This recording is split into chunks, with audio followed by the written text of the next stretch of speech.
Marvel Legends, the Infinity Saga, Amazon exclusive, Gladiator Hulk. Let's get it.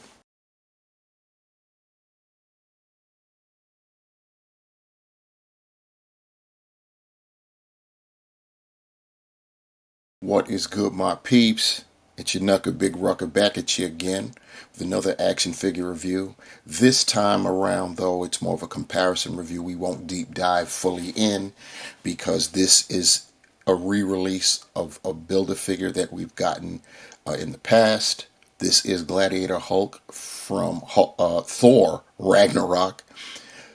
And this is part of the Infinity Saga. You guys should know what that's all about. It's basically the MCU from Iron Man all the way up to Endgame. Some people want to include Spider-Man Far From Home as part of that, like it's an epilogue to that whole saga. But we had gotten this Build-A-Figure in the Thor Ragnarok wave back in, I want to say, 2018. I think it was 2018. It may have been a little bit earlier than that. Anyway, this is what we got going on. You see the 3D render of the figure, and you can see right off the bat it's got a screaming or roaring, raging head sculpt. That right off the bat is different than what we got the first go round. The Build-A-Figure only came with a neutral head, and that had everybody, myself included, probably especially me, bugging.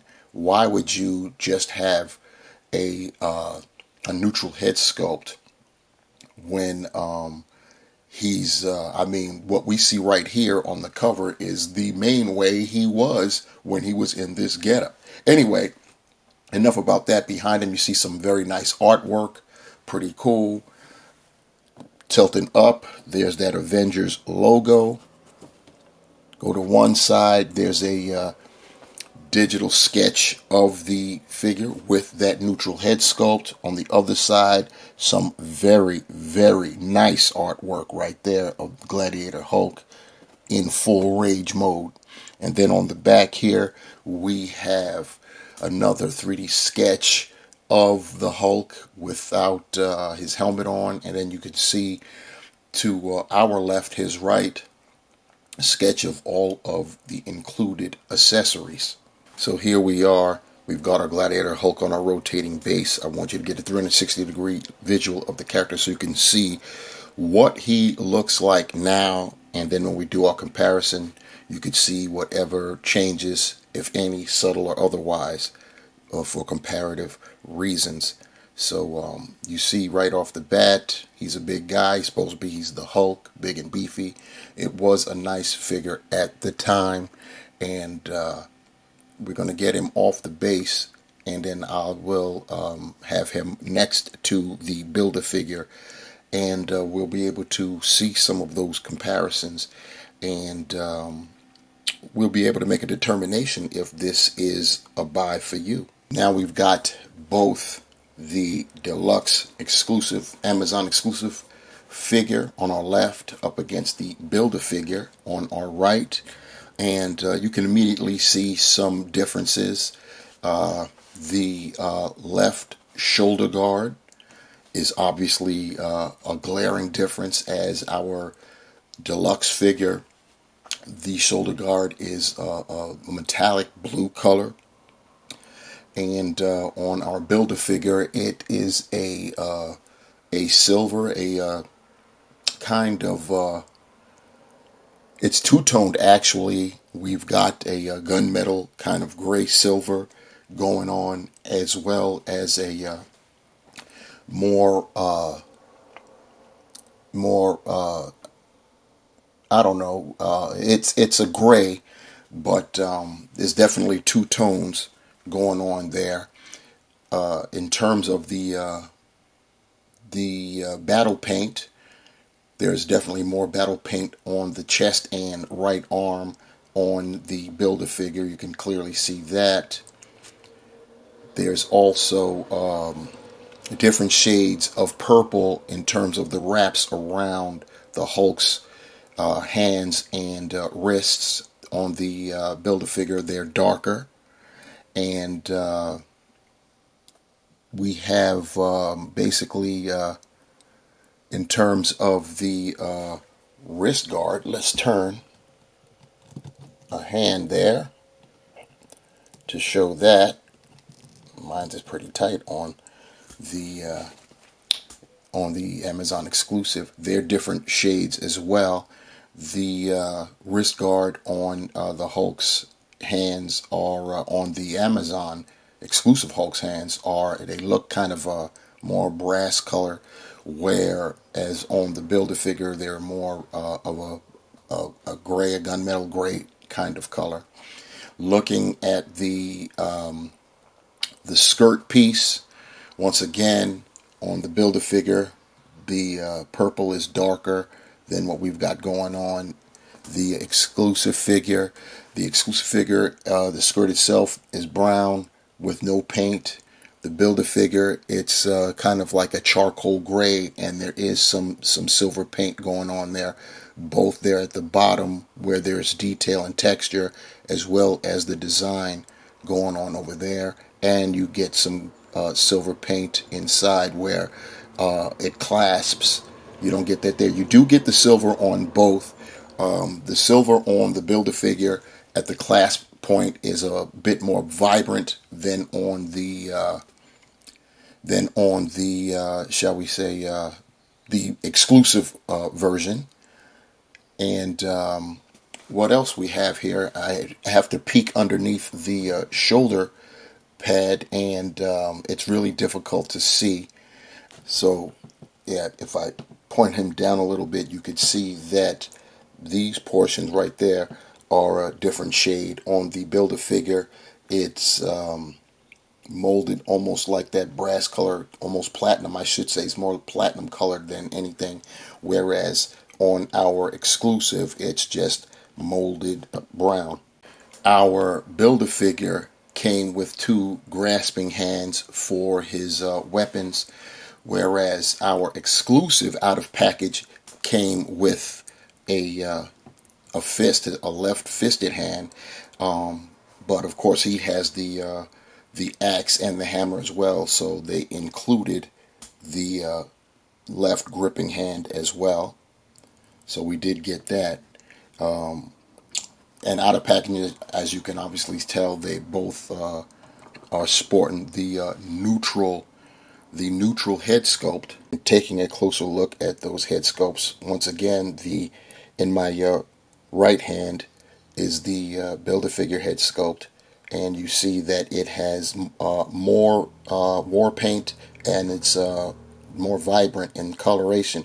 Now the exclusive, if you turn and we look profile here, I don't know if it's translating well on the video, but they actually gave Hulk at least partially white temples. You know, when we got to Ragnarok, Banner / Hulk had started to gray up a little bit, and they tried reflecting that here with the exclusive.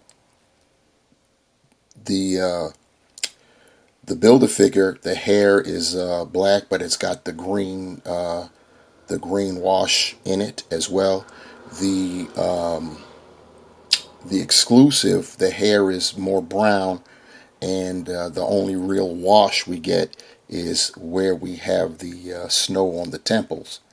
It's really apparent on the Hulk's left side here with the snow on the temples. Once again, I can't tell if it's translating well video-wise, but those are the differences with the head sculpts.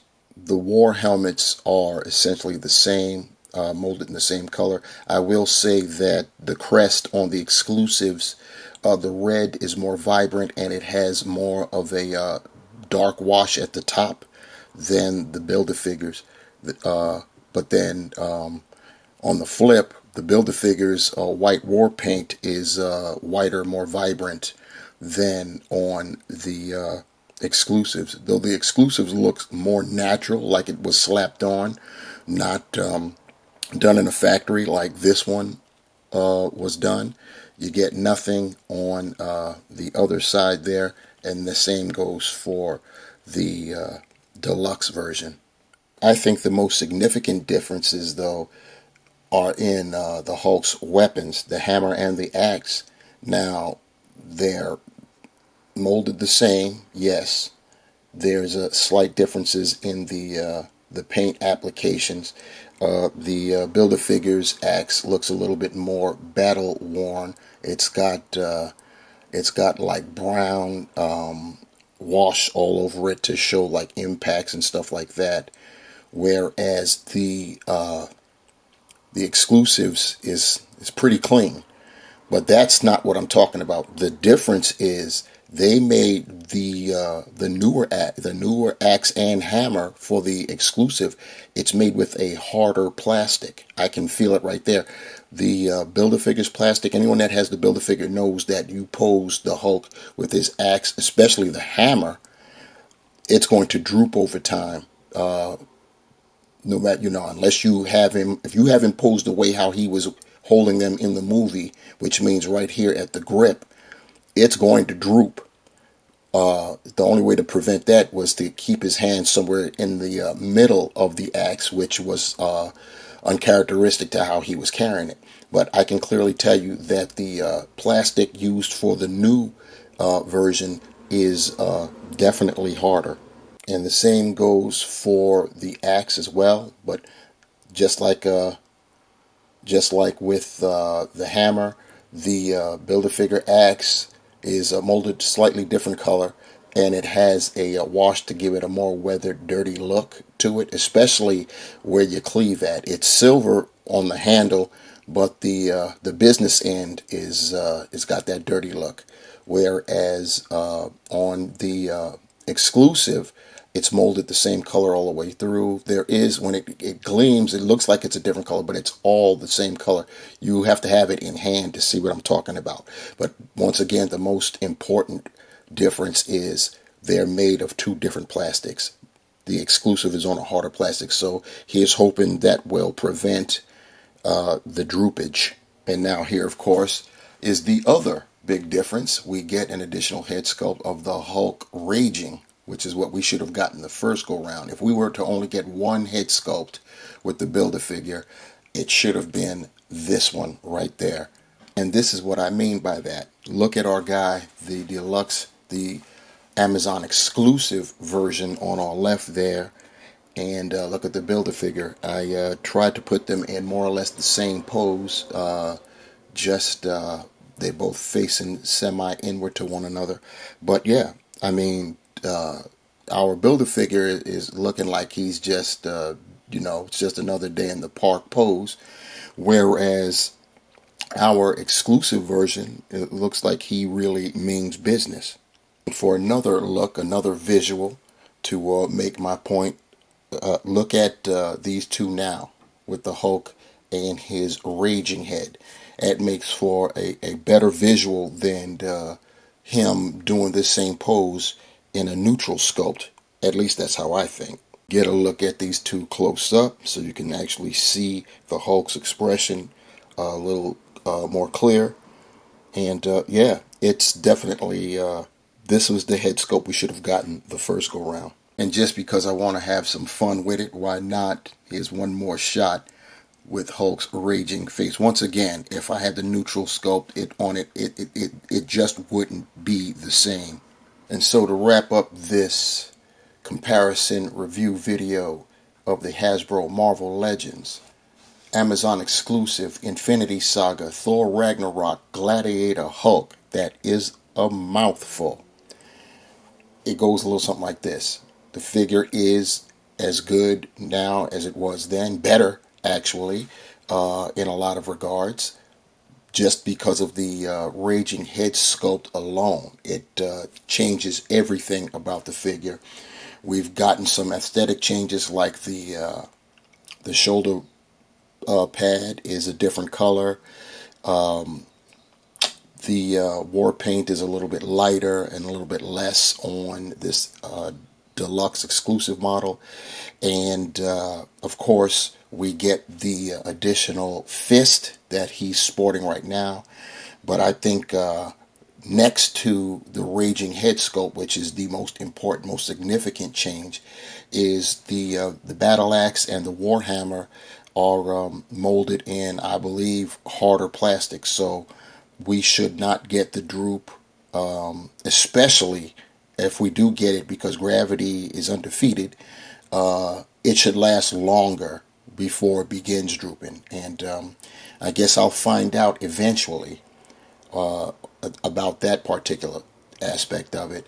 But other than that, if you already have this and those differences aren't enough for you to double dip and you're fine with what you got, then you got what you have and you're fine with it, and that's all there is to it.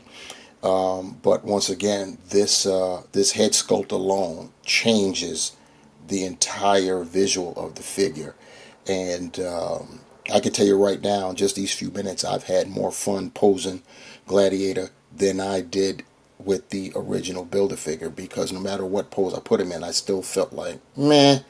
I felt the same way that the Hulk looked, if you know what that means. You know what I'm saying? So anyhow, guys, I've said enough about that. Like, share, and subscribe to the channel. I'm going to start doing more shorts and see what type of traction that gets me. And the first one I did, which was totally raw, and I'm a novice at it and didn't really know what I was doing. And in no time flat, I'd got nearly 3,000 views just on that alone in literally less than an hour. And that's never happened to me before, so I'm going to be doing that a little bit more often. Anyway, enough of the workshop and the hard selling.